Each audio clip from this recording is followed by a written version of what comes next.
All right, let's get to assignment 3, which is your digital marketing blog. So this is a semester-long assignment. Starts in week 2 and finishes in week 11. You have plenty of options for this assignment, as I will talk about in a bit. So it's worth 40% in total, and each blog post is supposed to be, or has to be, between 3 and 400 words. So short posts that will go throughout the entire semester based on the weekly topics for each module of this course. So you're required to write a series of blog posts. There's a minimum of 4. As you can see from the syllabus here on Canvas, you have the opportunity to write up to 9 blog posts. So it's based on the weekly content throughout the entire semester. So each one of your blog posts must explicitly answer the blogging topic for each week in question in the weekly module. So if you click on the modules, you will see that there is a little video for each module that says blogging topic. So you need to watch that video and then explicitly in your blog post respond to what's in that blogging topic video. You must also enrich the argument of one of your peers' blog posts by providing further resources. So it is not, it's not a feedback exercise as such. It is a enrichment or argument enrichment exercise. So you need to read the posts of your peers and then provide them with further resources and sort of a narrative around how they can extend their argument in their post. So it's you engage with that topic and then extend that further. So you need to promote your blog post through the weekly discussion board here on Canvas so that you will allow others to also enrich your posts. So the purpose of the assignment is to improve your critical thinking skills by discussing central theories and concepts that relate to digital marketing, and that is covered by theory and material articles in the weekly modules. So it will also enhance your skills in engaging and enriching the arguments of your peers, so deep engagement in what your peers are doing. Blogging content creation is an essential component in digital marketing today. Blogging is quite often what drives traffic to websites. Google's algorithms love it. And so you also have here in this assignment an opportunity to build a resource for yourself that can directly improve your employability, because it shows future employers what you know about digital marketing, and it also shows your passion for this type of work. If you are unfamiliar with blogging and you're sort of a bit uncertain about where to start, then there's a little video here, what is a blog, and so if you're uncertain about how to set up and design a blog page, then that's a good place to start. There's also some advice there from Neil Patel about how to write a blog post from start to finish. It sort of goes through in very basic terms how to do this. And you can also have a look at my blog. So there's the course coordinators blog there, also a link on this slide. You can also find links to that several places here on Canvas. So I did the assignment myself, so you can go in there and look at as an example for how to write, how to set up the page and how to write posts. So the assessment details, let's go through those. So you need to write critically about topics on digital marketing and enrich peer learning about digital marketing throughout the entire semester. So you need to blog at least 4 times, as I said, and then you also need to enrich a post of your peer at least 4 times during the semester.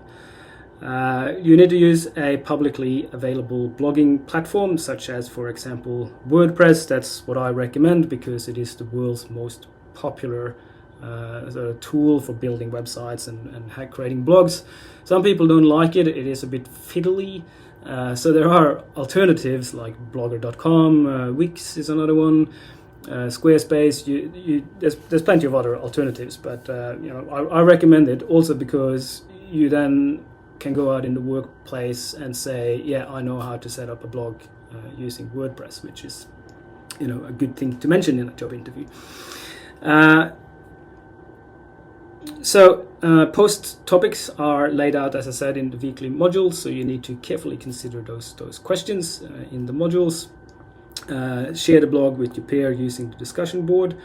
So the blog starts, excluding for week 1, there is no topic for blogging, and there's no topic for week 8, because that's the consultation week for assignment 1 and 2, and not in week 12 either, because that's the optional presentation week. So that means that there are 9 opportunities to write. You can write as many posts as you like, and we will then evaluate the best 4. Of course, you can't write multiple posts and or rounds of enrichment on the same topic. That will not be assessed. So you got to have 4 different topics at the minimum, 4 different topics for enrichment as well.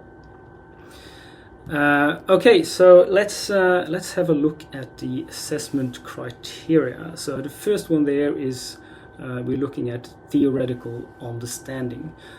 So that's worth 30%, and that means meaningful, relevant discussion of the readings in the course that demonstrate that you have a depth of understanding. So again, you have to then go directly into the readings in the course, and if when you look at the blogging topics, you can see that all the blogging topics are very tightly linked to the weekly readings. So you can't just go away from the readings. You need to clearly demonstrate that you have a deep understanding of the readings and the course material. At the end of the day, of course, we are interested to see evidence of you learning from this course. We have provided the readings for you, which means that you need to engage with them. So each one of those blogging topics will have, asking you to reflect on that theory and then apply that theory to something, recent. So practical application. So the course theory has been applied to a recent example or case. So you need to apply it to something, an example in the real world. And that needs to be no more than a year old. So recent example, no more than a year old. As you can see, if you go and look at the marking rubric, you can see that if you're using examples that are older than a year, you will basically not get any marks for practical applications. We do not want old examples. So source transparency is also central in this day and age. You can find evidence for anything you want on the interweb. It's all there. Whatever it is that you want to prove, you can find a source that says it, regardless of how crazy or conspiratorial it may sound. So therefore, it is more important now than ever before that we are critically evaluate the trustworthiness of the sources that we use. So transparency of sources is extremely important. So for each one of the sources that you find to cite in your blog, you need to think about, what am I citing, where was it published, who says it, and when was it published, and that should be explicitly mentioned in the text. So according to, and then add in the name of the person that you're citing, and where did they say it? Was it in a journal article, a website? Is it a newspaper? So is it trustworthy? So you need to think about, is this published in a trustworthy newspaper? Is it just on some random website? And then you think about, why am I citing this? Is this a good source? Does it add credibility to what I write?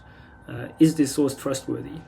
And you also need to put in there, and it needs to be explicitly acknowledged in the text, when it was published. So you need to say published in, and then put in the year or day when this resource or the source that you're citing is from. So very important there to be transparent. There are more examples around that. in the course material here as well. So as a rule of thumb, though, you are not being transparent if the reader has to click on your hyperlink to check what it is that you're citing. So if you're saying, there are now 5 billion people using the internet in the world, hyperlink, and then I have to click on that hyperlink to check what it is. So you need to say, according to statistic by, published in year, explicitly stated in the text. I should not have to click on the hyperlink to know what it is you're citing.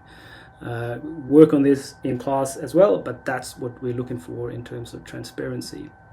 Professional standard has to do with how easy the site is to navigate. Is it visually appealing, and are you appropriately using hyperlinks? So hyperlinks need to be embedded in the text. When I click on the hyperlink, it has to open in a new window. If it doesn't open in a new window, it means you're driving traffic away from your page, which is not very good. So it needs to open up in a new window. You need to clean up your blogging page. You shouldn't have template leftovers. So whenever you start a new blog like WordPress, it will come with a whole range of templates. So if it has, for example, an About Me section there to a person that is not you, then that looks really terrible. So that's also part of the professional standard. Clean up your site, make it look nice, and make it look like you.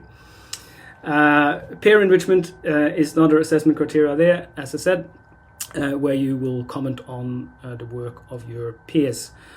So it needs to be timely as part of that. And it needs to be enriching, and you need to enrich learning through using high quality, relevant additional examples and resources. So you need to enrich your peers' argument with relevant additional examples and resources. And in the peer enrichment component, you also need to include a little table, so you can go in and click on the peer enrichment submission box here on Canvas. And you'll see that there is a little table there because I want you to evaluate the source that you provided. So explicitly evaluate. So what I talked about before about source transparency, when it comes to peer enrichment, you need to put it into a table. So what are you citing? Where was that published? Who wrote it? When was it published? So for that part of the assignment, you need to explicitly then go in and say this is or explicitly evaluate or show to us that you have evaluated the source that you used. And yeah, so that's the peer enrichment part, and then it is finally the in-class discussion lead. So all of you need to once, or if we have time, you may get a second chance to do it twice during the semester. To lead a short discussion, 5 maximum 10 minutes, to talk about your blog post, what you wrote about, and then post some questions to the class for discussion, and then generate and lead that short discussion. So it's not a presentation. This is what I wrote about in my blog. It's not presenting your blog. It is about posing questions and generate and lead a discussion around your blog post in class. So all of you need to do that once during the semester. And here is the method for how to complete your blogging assignment. Start by nominating a week where you would like to share your post in class to lead a peer discussion. Your tutor will have a list, so talk to your tutor and then put your name down for a week that you would like to do that. Then further review the learning resources about how to write a blog, and then you create your blog page on WordPress or equivalent, and then submit that URL on Canvas. You need to do that by week 3, and that URL you only need to the home page of your blog if you want. Only need to do that once. And then attend class, watch the lecture videos, and review the learning material. Do further research on the topic, so based on what that blogging topic video says, do further research accordingly. Write your first post as a Word document and then submit the entire text of that, not just the URL, because it needs to go to Turnitin for plagiarism check there, by the Sunday midnight due date for each individual post. When you have submitted it to Turnitin, you can then make it live and put it up on your blogging page. Get the URL that's generated for your unique post, and then submit your post URL on the discussion board so that others, your peers, can see what you've written and enrich your post. Then go into discussion board, read a post from one of your peers, and then enrich their argument by providing additional resources. Screenshot the comment that you make, the enrichment comment that you make. Make sure you include a timestamp on there so that you have evidence that it was done in a timely way. Once you've done that, you then create or complete the source evaluation table that goes with each one of those enrichments, where you outline, what is it that you're citing, who are you citing, where was it published, when was it published, and so forth. And then repeat those steps 5 to 10, a minimum of 4 times, totaling 4 blog posts, and repeat, and then 4 pair enrichments throughout the semester.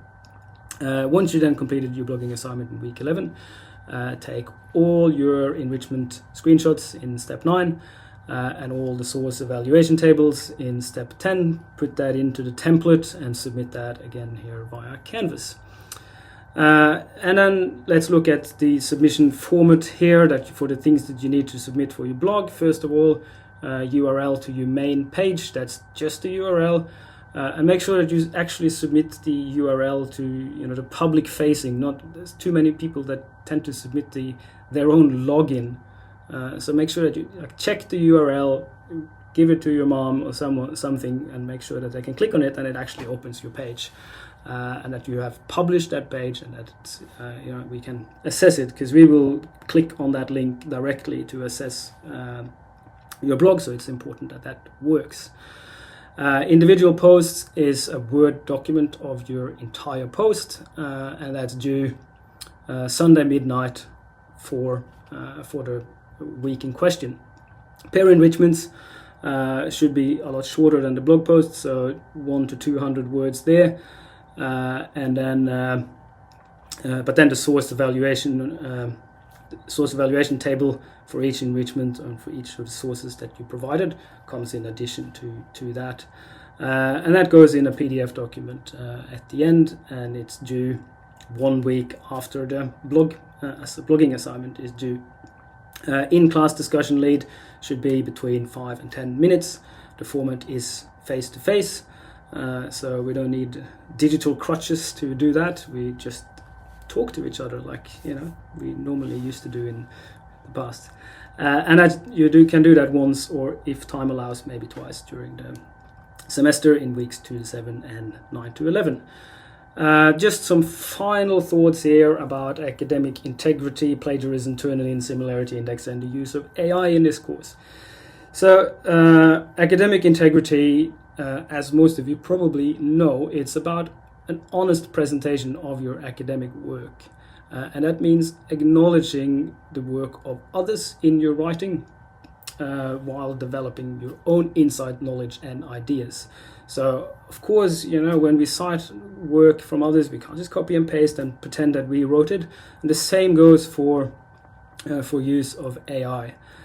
So each post needs to go through that Turnitin similarity index. And I know that sometimes some people will they will put their post up on the internet first, and then they submit the text to Turnitin, and then it comes up as 100% similarity index. Similarity index on Turnitin is not the same as plagiarism. Plagiarism is something completely different, and you should know the difference. But try to avoid doing that, because it comes up, it gets flagged, and then we can go in and check and see it's from your own blog. It's not. We can exclude that source, but make an effort of not doing it, because you attracting negative attention to your work in that sense. Use of AI, any ideas and outputs generated by AI must be referenced accurately in the text, otherwise it is considered plagiarism. AI outputs, you didn't write it, so it is then same as if you were copy and pasting the work of someone else. So you need to, if you're using AI, you need to state what AI that you're using. At the end of your post, you need to list all the prompts that you've used, and you need to acknowledge in the text with in-text referencing that if you have copied any of the output text from the AI. And that is about all I have to say about the blog. Good luck with it.